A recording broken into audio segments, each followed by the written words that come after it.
If you know my channel, then you know I put the effort in on the post-production side of my videos. I've secretly been working for over a year now to make a true-to-scale Elden Ring 3D map. With the release of Shadow of the Erdtree and a lot of people lost in terms of when and where they should be progressing in the DLC with their blessing levels, I thought now would be the perfect time to release a 3D progression guide not just for the base game but for the Shadow of the Erdtree DLC as well, showing what rune level and weapon level you should be in each area of the lands between and what order to do those areas in, as well as what blessing level and how many Shadow Tree fragments you have access to in each area of the Shadow of the Erdtree DLC and the order in which you should complete those areas. If you enjoyed this video, do me a favor and smash the like button. If you want to see more, then feel free to subscribe. Also stick around for the world's first ever legit Furnace Golem one-shot. Every game of Elden Ring begins in Limgrave. This is a large area filled with caves and catacombs and dragons to fight, so the recommended level in this area is going to be 1 to 20 and the recommended weapon level is going to be 0 to 2. This is a large area with a lot to do, but nothing here is extremely challenging. After Limgrave, the next area you're going to want to go to is Weeping Peninsula. The level range here is 20 to 30 and the weapon level range is 2 to 3. Neither Limgrave nor Weeping Peninsula have a legendary boss. Now after Weeping Peninsula, you're going to head back to the north side of Limgrave and make your way into Stormville Castle. In here, you should be around level 30 to 40 with a weapon level of 3 to 4. You can always feel free to use the path around the east side of Stormville Castle and come back to it later if you wish. Stormville Castle is where most players are going to encounter their first remembrance boss, Godric the Grafted. After making your way either through or around Stormville Castle, you're going to find yourself in Liurnia of the Lakes South. Here you should be level 40 to 50 with a weapon level of 3 to 4. For those that are new to the game, you don't have access to that higher area on the southwest side until much later. That area is actually much later and we'll show how you gain access to that later on. There is, however, a village underneath that area that you do have access to. At this point, you'll gain access to the Academy of Raya Lucaria, and in there you're going to want to be level 50 to 60 with a weapon level of 4 to 6. The remembrance boss in here is Renala, Queen of the Full Moon. This is a very magic heavy area, and there's a secret at the very bottom that can teleport you to Volcano Manor. That's a more difficult area that we're going to be covering later, but you could technically go there early if you know what you're doing. Next, you're going to make your way over to Liurnia of the Lakes East. This is a very large area that still only requires you to be in the level range of 50 to 60 with a weapon level of 4 to 6. So tackling this area before heading into the Academy of Raya Lucaria is obviously an option. Now there's a lot of points of interest in this area, but I would say the most important one is the Church of Vows. Especially if you're using sorceries or incantations, you want to make your way there and introduce yourself to Muriel. The other major point of interest here is the elevator inside the Ainsel River Well. This elevator will take you to the underground world of Elden Ring and you'll end up at the Ainsel River. There's no remembrance bosses in the Ainsel River, but it's a very cool and very aesthetically pleasing part of the underground world in Elden Ring. After Liurnia of the Lakes East, you could technically come here before heading to the Academy of Raya Lucaria, as you really only need to be level 50 to 60 with a level 4 to 6 weapon to succeed here. And I would hold off on the Lake of Rot for now, but we're going to cover that in a little bit. Now you're going to head back above ground. We'll use the elevator to give you a visual of this, but remember, you can always just fast travel back to any sites of grace that you had in Liurnia of the Lakes. Once you're back above ground, the next area you're going to want to head to is Liurnia of the Lakes West. And this is the other area you could technically come to before Raya Lucaria Academy, as you will also do fine here in that level 50 to 60 range with a level 4 to 6 weapon, the only possible challenge being the Caria Manor in the far north. Now after finishing all of Liurnia of the Lakes, head back to Limgrave and use the Shifra River Well to head underground. And yes, I know it's counterintuitive, but this area is actually called Shifra River.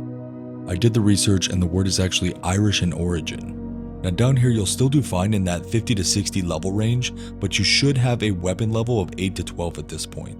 You'll probably notice the Eternal City of Nokron above you at this point, but we're not going to be able to get there until later on. So make your way over to the east side and use the elevator, but it's going to require 2 stone sword keys. This elevator is going to take you up to Caelid, and it's going to take you to an area that's only accessible via this elevator. You're going to arrive above ground in the ravine that takes you to the Caelid Colosseum. Now Caelid's going to start to scale in difficulty a little bit, so you're going to want to be level 60 to 70 coming here, with a weapon level of 10 to 14. Also note that I'm only referring to Caelid as the outlined area.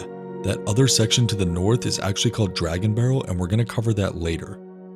In the southeastern section of Caelid, you can fight a remembrance boss named Starscourge Radahn. Some other points of interest here would be the Celia Town of Sorcery, the Aeonia Swamp, and Fort Gale. After exploring Caelid, you should now have both halves of the Dectus Medallion. This means you can now use the Grand Lift of Dectus for access to the Altus Plateau. Now in the Altus Plateau, you're going to want to be level 60 to 80 with a weapon level of 10 to 14. Now this is a very large area with many points of interest. I would say the two that stand out the most are the Shaded Castle and Windmill Village, but there's also many ruins and churches here for you to explore as well. At this point we're going to head back underground, but we're not going to be using an elevator. See, after you defeated the remembrance boss of Caelid, Starscourge Radahn, a meteor crashed and opened a giant hole in the ground in southeast Limgrave.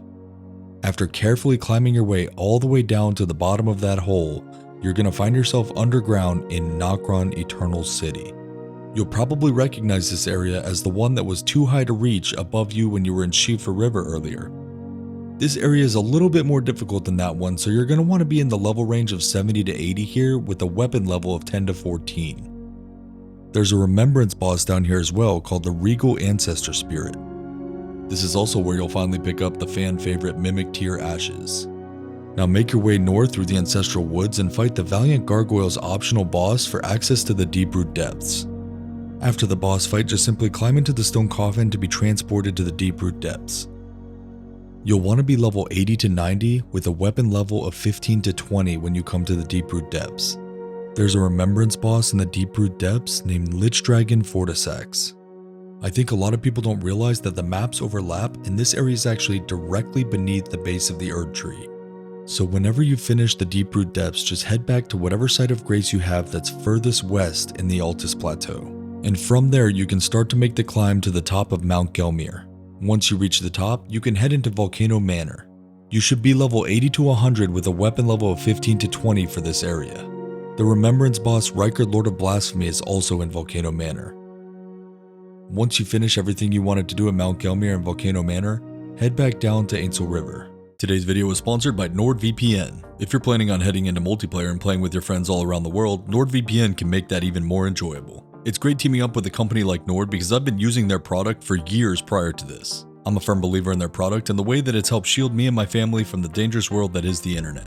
Be sure to take advantage of the NordVPN summer special by using my link, nordvpn.com/TitusActual, to receive 4 additional months for free when purchasing a 2-year NordVPN plan. To top it off, the Nord team is offering a voucher for up to 20 gigs of data from Saley, the new eSIM data service. Signing up is surprisingly simple. After downloading the app and creating a login with your email, you just simply select the server that you want to connect to. I also love being able to have Nord on multiple devices and the peace of mind that my computers and my mobile devices can all be protected. And the benefits don't end there. It's more important than ever to protect your identity online right now, and the NordVPN cybersecurity feature does a great job of doing that. With NordVPN, you won't miss your shows or sports events because of regional restrictions. Simply connect to the server you want to and continue to watch what you want, when you want, wherever you are.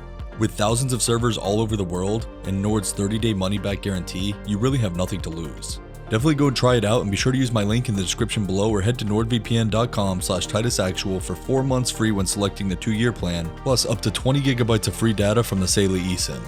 I've tried multiple VPNs and I can tell you from personal experience that the Nord speeds both download and upload have been unmatched. Give them a shot and I can personally tell you that you will not regret it. By this point you should have several sites of grace in Ainsel River that you can fast travel to, the elevators for illustrative purposes only. Now make your way through everybody's favorite area in Elden Ring, the Lake of Rot. It's highly recommended that you bring some sort of Scarlet Rot mitigation before coming to this area, and you should be level 80 to 100 with a weapon level of 15 to 20. There's a remembrance boss down here named Estelle, Natural Born of the Void. I'm going to show this arena shortly. The fight is accessed by taking a stone coffin from the end of Lake of Rot. Now from here, you're going to want to travel back to whatever site of grace you have that was the furthest north in Caelid. Because at this point, we're going to head into that northern section that I talked about earlier called Grail's Dragon Barrel. And while all of it is connected to mainland Caelid, this part's a little bit more difficult, so you're going to want to tackle this a little bit higher in level. Specifically in the level range of 90 to 110 with a weapon level of 15 to 20. Some other points of interest in this area are the Bestial Sanctum and the Divine Tower of Caelid. This area is also quite saturated with dragons. Now at this point you want to head back to the farthest east site of grace you have in Altus Plateau. And from there, you're going to want to make your way through the capital outskirts into Landale Royal Capital. You should be around level 90 to 110 at this point with the weapon level of 15 to 20. The Remembrance boss here is Morgoth the Omen King. Once you defeat Morgoth, you gain access to the Forbidden Lands. Now, it should be noted that you only gain access to the Forbidden Lands once Morgoth has been defeated.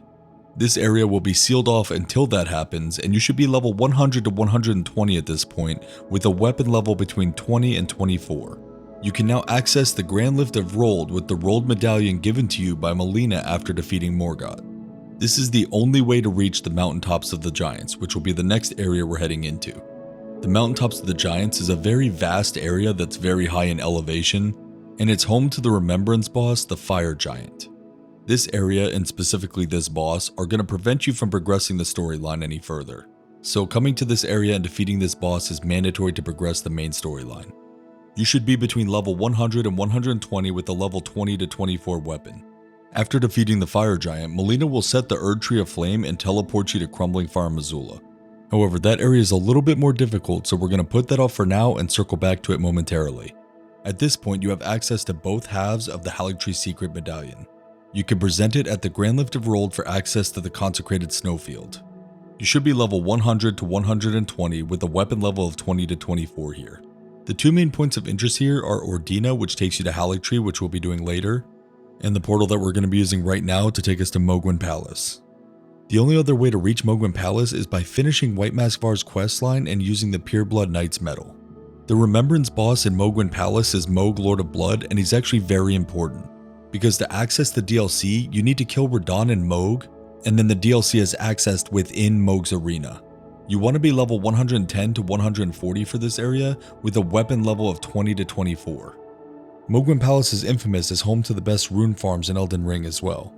At this point, head back to Estelle's arena at the base of Lake of Rot, and you want to use the elevator there for access to that Moonlight Altar that we talked about earlier. The Moonlight Altar is that upper area in Liurnia of the Lake South that was inaccessible early on, and the elevator behind Estelle's arena is the only way to access it. You should be level 110 to 140 in this area with a weapon level between 20 and 24. The main significance of Moonlight Altar is to finish Ranni's questline. It should therefore be noted that this area is completely optional. Now getting back on track with the main storyline, we're going to head to Crumbling Fire Missoula.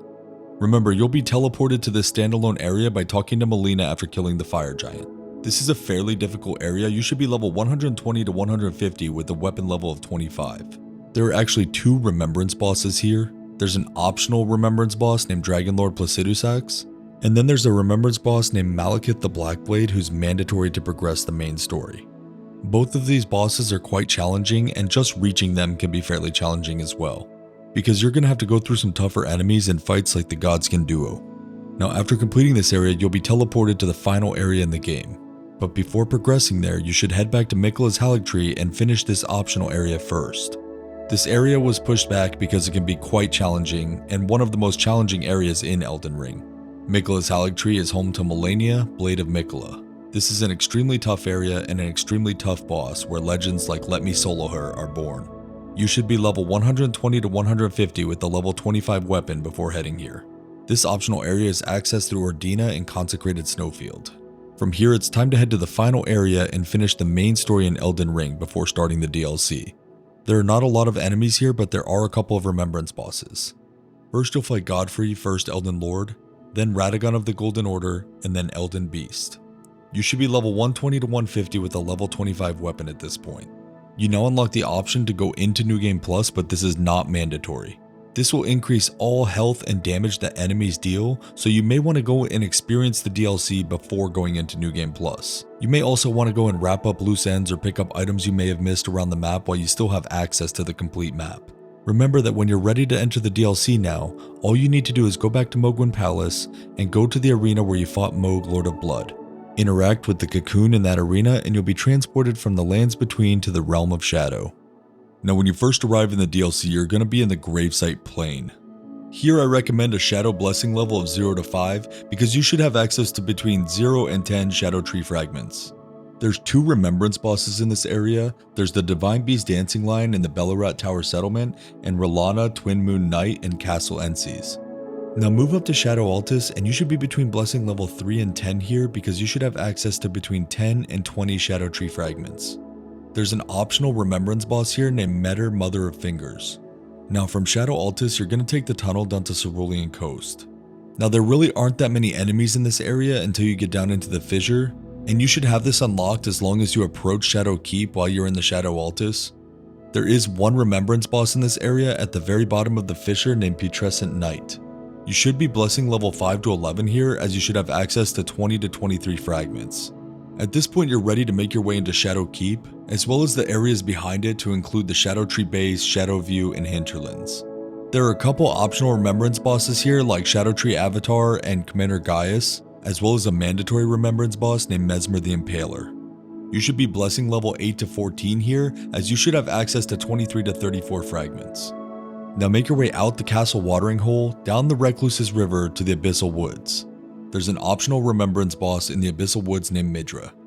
At this point, you should be between blessing level 10 and 16 as you should have access to between 34 and 40 Shadow Tree fragments.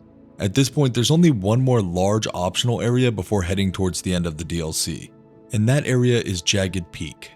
And for the purpose of this guide, Jagged Peak will also include Charo's Hidden Grave, as they're both accessible after passing through the Dragon's Pit terminus. There's a remembrance boss at the very top of Jagged Peak named Bale the Dread.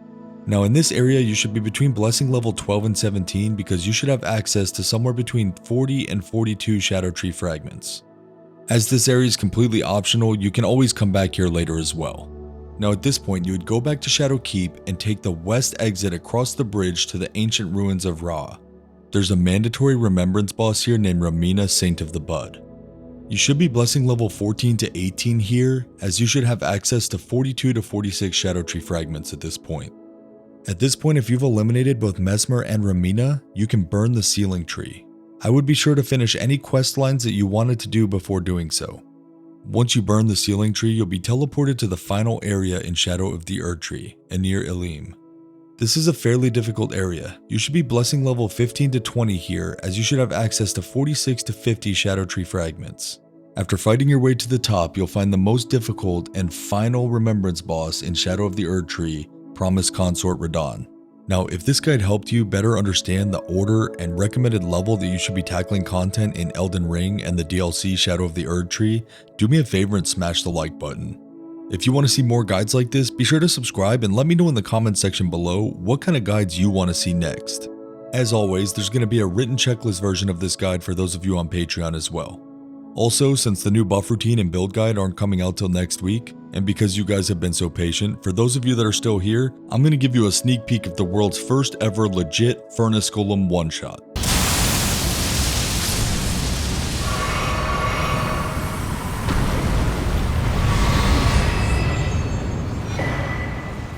To show our appreciation to our patrons, we're going to be doing an early release of that buff routine and build guide, so keep an eye out over on Patreon. Thanks again for watching, we'll see you guys next Friday. Stay dangerous.